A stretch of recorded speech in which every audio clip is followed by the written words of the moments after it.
Greetings, fellow songwriters and seekers, and welcome back to Muse and Measure. If you haven't done so yet, please hit that subscribe button down below.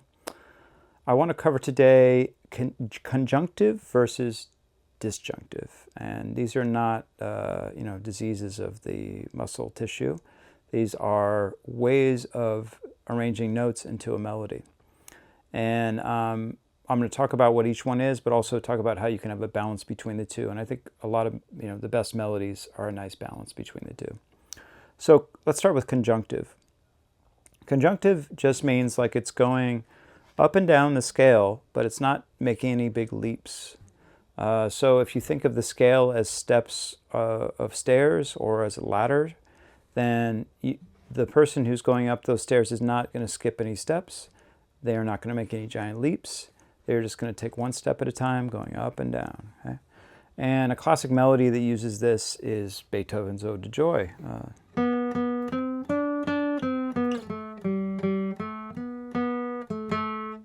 So you can see as I'm going up and down that my fingers are moving, I'm not jumping to other strings.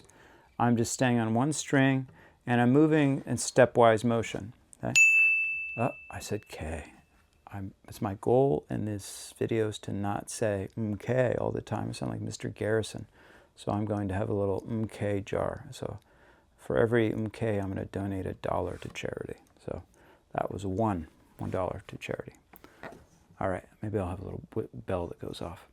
So watch my fingers. So the first interval is a half step, and that's between the third and the fourth of the scale. And then it goes up to the fifth of the scale. Okay, so that's just one step. And then it goes back a step, back a half step, back a whole step, back a whole step, up a whole step, up a whole step, down a whole step.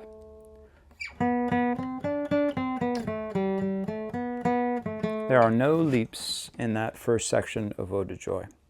So that's what we call conjunctive, when it just goes up and down smoothly up the stairs, not skipping any stairs. It reminds me of my 6th grade teacher, Mr. Pickett, who used to hide in this hidden place and watch as we went up from the cafeteria stairs up, and he would give us detention if we skipped a step.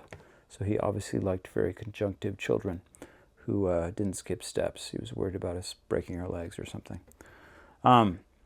So the opposite of that is disjunctive. So disjunctive, when you see the notes, and if you were to draw lines between the notes, there would be lots of jagged peaks. It would look like a mountain range.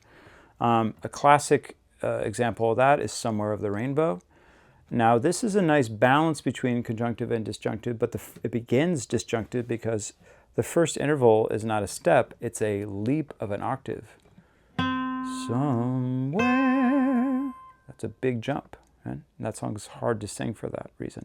And then it moves into the conjunctive, so it goes down stepwise. Then conjunctive. Okay, but then it jumps, then back to conjunctive. Then another leap, then down. Okay, so it's these leaps followed by a step. Okay, and so, oh, I said K again. That's another buck. I'm going to train myself. You'll see if it kills me. Okay, there's $3. So you want your melodies to be a balance between conjunctive and disjunctive. Now, if the melody works as being conjunctive, that's great, and stick with it. But usually to have a nice balance and to have a melody be interesting, you want to have a certain conjunctive section and then some leaps.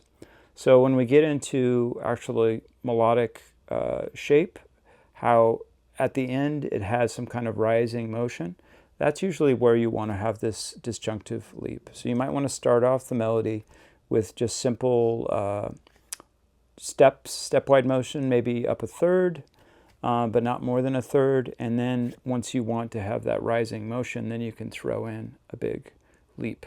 Okay? I did it again. Another $1 to charity. So try that out. Try doing a little bit of conjunctive and disjunctive, and try to find a balance between the two. And it's also good to look at your previous melodies you've written and to say, okay, is this too conjunctive? Is it too disjunctive? Is there a nice balance between the two? If it sounds boring, maybe you need to throw in some kind of leap in there to make it more boring.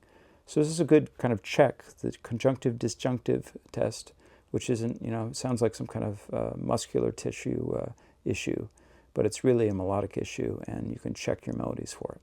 All right. Best of luck with your songwriting and spiritual practice. I'm really going to try to be mindful to not say, okay. That was an example, so in quotation, so I won't have to pay for that one. But until next time, best of luck with everything. Take care.